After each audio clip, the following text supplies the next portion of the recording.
Bonjour, j'espère en tout cas que vous allez bien. Nous sommes jeudi.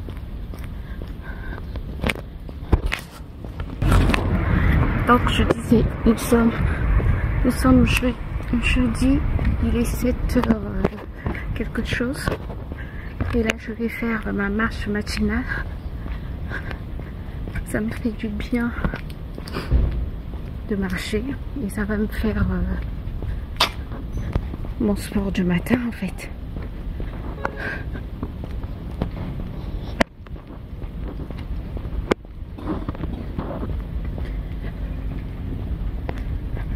Je fais en fait le tour du pâté de maison, ça me fait à peu près 5000 et quelques pas, mais c'est déjà bon pour la journée en fait.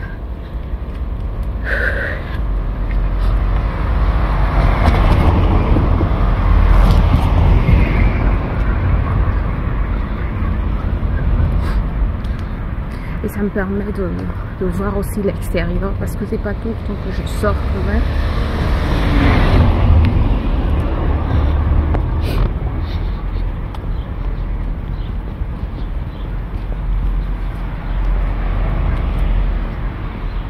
Mes yeux sont en train de larmoyer parce qu'il fait frais. J'ai oublié de prendre mes lunettes en fait.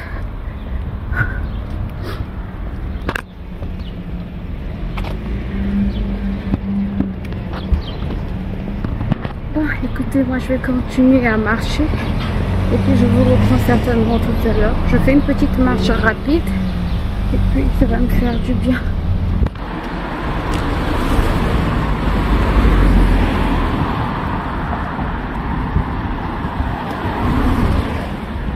Je vous retrouve un peu plus tard. Il est quelle heure?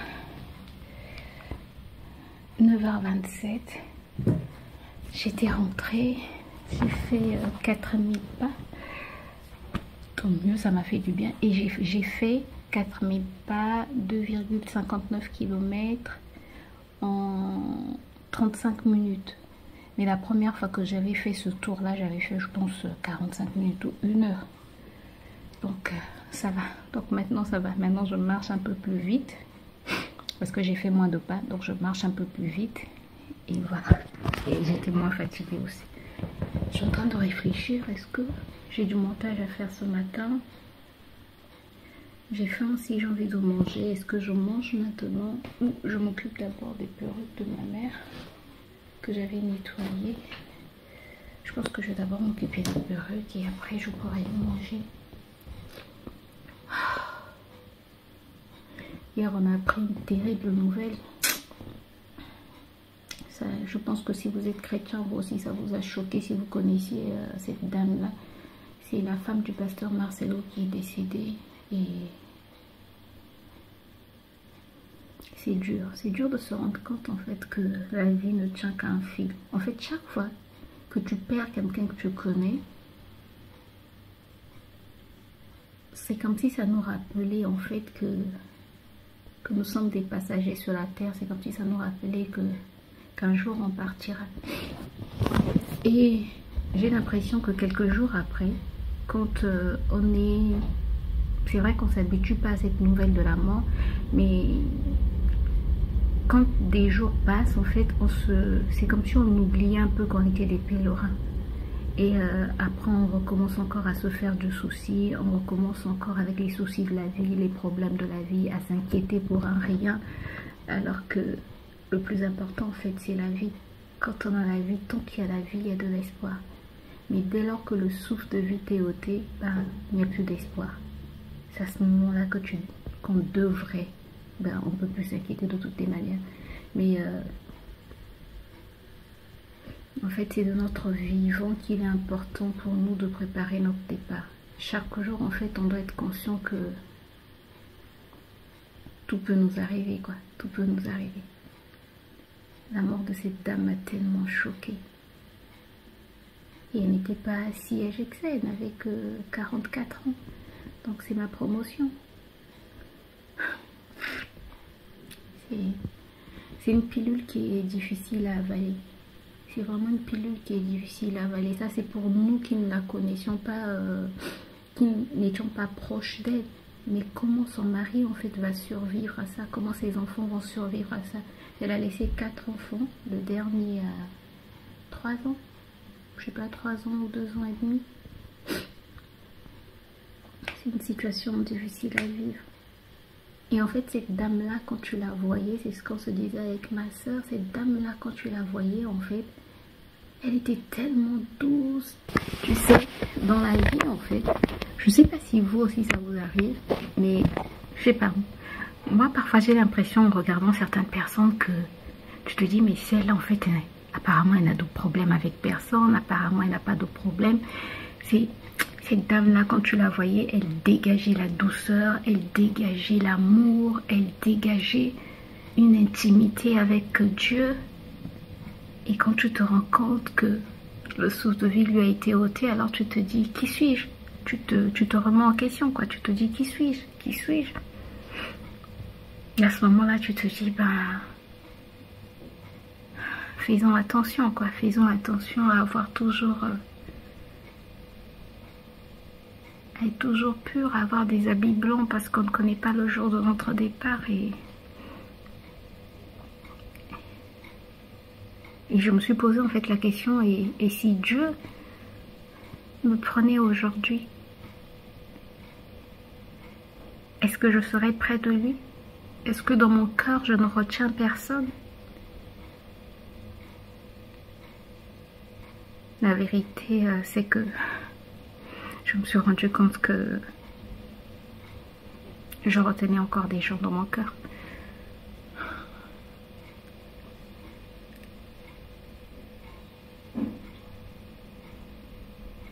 Je me suis rendu compte que, tu sais, comme dit le verset le passage de Luc 13, verset 4, je pense, qui dit les gens, vous pensez que ceux qui sont morts vous pensez que vous êtes plus juste que ceux qui sont morts? Changez de vie, sinon vous aussi, vous mourrez.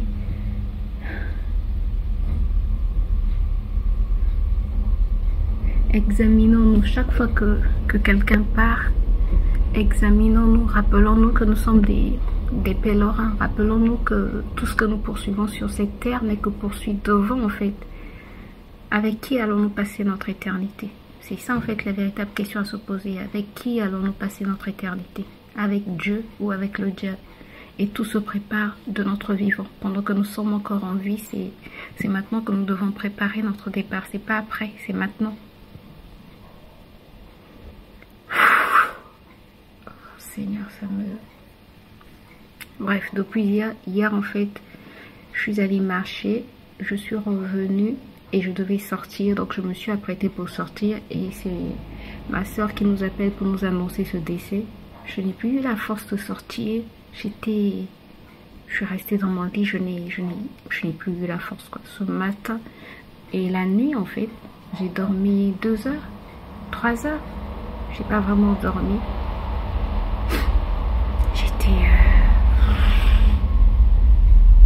C'est trop dur. C'est une pilule qui est vraiment dure à avaler.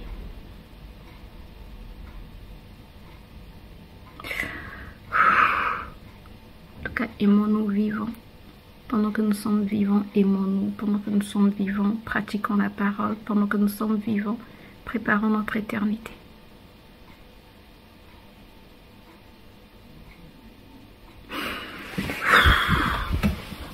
La vie est tellement courte. Bon, je vais m'occuper des perruques de ma mère. Ça va me permettre de penser à autre chose. Attendez, je vais vous poser.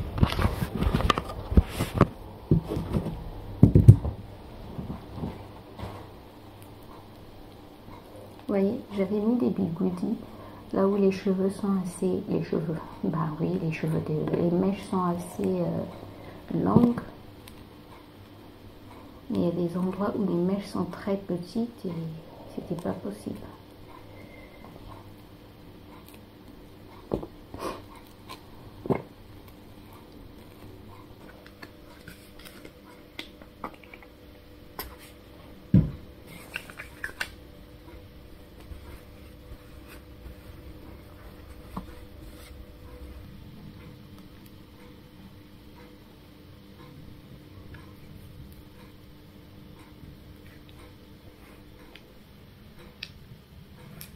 Bon, vous me voyez plus. J'ai terminé avec les perruques.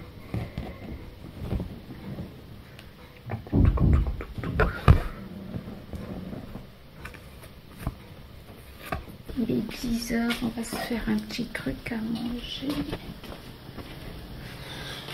Je sais pas trop quoi manger, sincèrement. Je sais pas.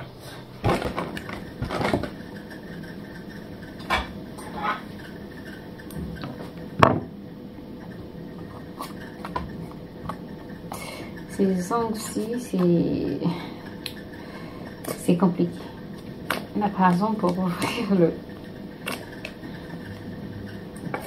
le pot de yaourt, c'est compliqué.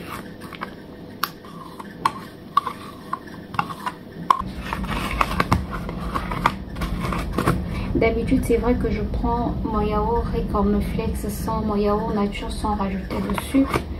Mais là, comme j'ai besoin de force, donc je rajoute quand même un peu de sucre. Parce que j'ai vraiment besoin de force. Même si j'ai, vous ne voyez plus, même si j'ai un peu récupéré, mais j'ai quand même besoin de force. Donc je rajoute quand même. Ça, c'est les coiffures que je me suis faite ce matin. Vraiment, on sent que je n'ai pas le cœur à ça, quoi.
Que je vais essayer de dormir un peu. Si j'ai la force, je vais faire du montage, sinon un peu plus tard. Je vais d'abord manger, essayer de dormir. Peut-être 1 heure, ça va me faire du bien. Parce que là, je commence à avoir mal à la tête et voilà. Je vous retrouve donc tout à l'heure. Bon, la journée n'a pas été facile, mais bon. Bref, je vais te montrer. Oui, j'ai changé de coiffure parce que... Ben... Bref. Je vais te montrer les petites choses, les sauces que ma soeur m'a achetées. Bon, et puis il y a d'autres petites choses. Bon, il y a d'autres choses que j'ai déjà rangées, mais c'est pas grave. J'ai pris cette lunchbox chez Carrefour. Elle est en inox. Elle m'a coûté combien? 4 euros, 3 euros. C'est vrai, elle est petite, mais je la trouvais belle. Oui, j'achète les choses parce qu'elles sont belles. Voilà, elle est en inox et puis le couvercle est en bambou, je pense. Voilà, elle est toute simple, elle se présente comme ceci. Et puis, tu as ceci dessus.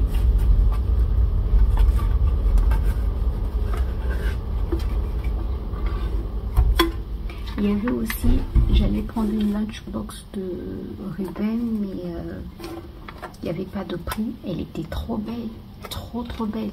Il y avait même des couverts à l'intérieur, bref, mais j'espère que je la trouverai ou que j'en trouverai une autre. Elle était vraiment super, mais bon, il n'y avait pas le prix dessus, donc comme ça on arrivait à la caisse, le temps qu'on aille chercher le prix, on était fatigué, on a dit non, c'est pas grave, on la prendra prochainement.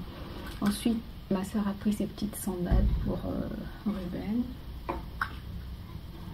Ensuite, donc chez Grand Frais, ce petit haul ou slash retour de course, et pour te montrer les sauces que ma soeur m'a acheté comme ça on doit aller chez Grand Frais. Donc, il m'a pris de l'huile de coco comme ceci. J'aime trop l'huile de coco pour faire ma chantilly, pour ma crème pour le corps, le visage, les cheveux, les lèvres, bref, pour me démaquiller. Bref, l'huile de coco, j'aime beaucoup. Ensuite, comme sauce, il y a la sauce teriyaki. Ah, je disais teriyaki. Teriyaki, c'est une marinade. Ça pour les marinades. Ici, ça coûte pas cher les sauces. Bref, la sauce yakitori, comme ceci, nappage et marinade. Et j'ai aussi pris pâte de curry vert. Voilà, c'est tout. Sincèrement, si je faisais rire ma soeur et ma mère en leur disant si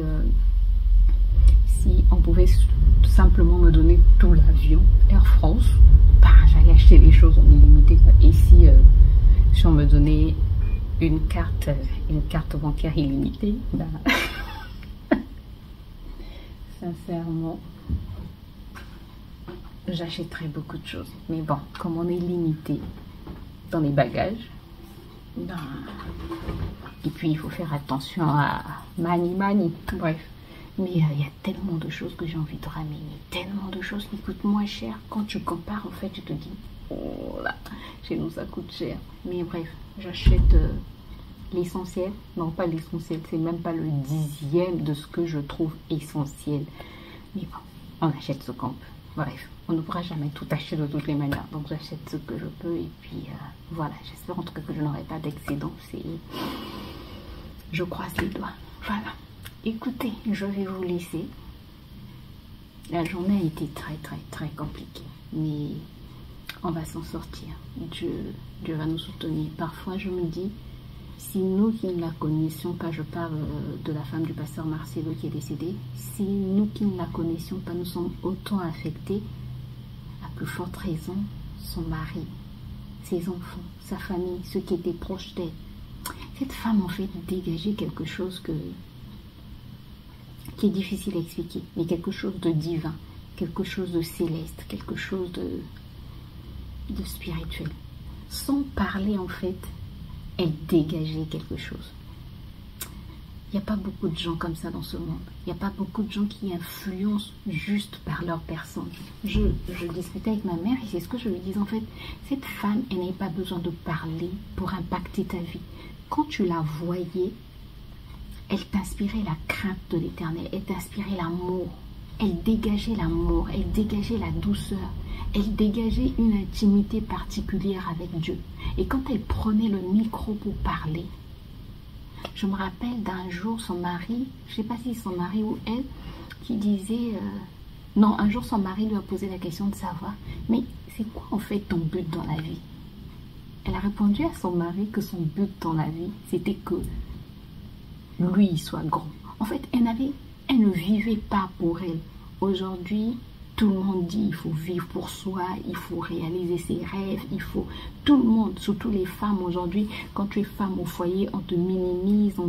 Quand tu ne travailles pas, en fait, quand tu es derrière un homme, on dit non, il ne faut pas être derrière l'homme, il ne faut pas faire si. Aujourd'hui, la société, surtout les femmes émancipées, les féministes, les femmes battantes, dites battantes aujourd'hui, poussent les autres femmes, en fait, à ne pas vivre dans l'ombre de leur mari, à ne pas faire ci, à ne pas faire ça, à réaliser leurs rêves. Mais en fait, cette femme-là, son rêve, c'était que son mari devienne grand pour Dieu. Son rêve, c'était que la volonté de Dieu s'accomplisse dans la vie de son mari. Et elle a vécu pour ça. Elles ne sont pas nombreuses.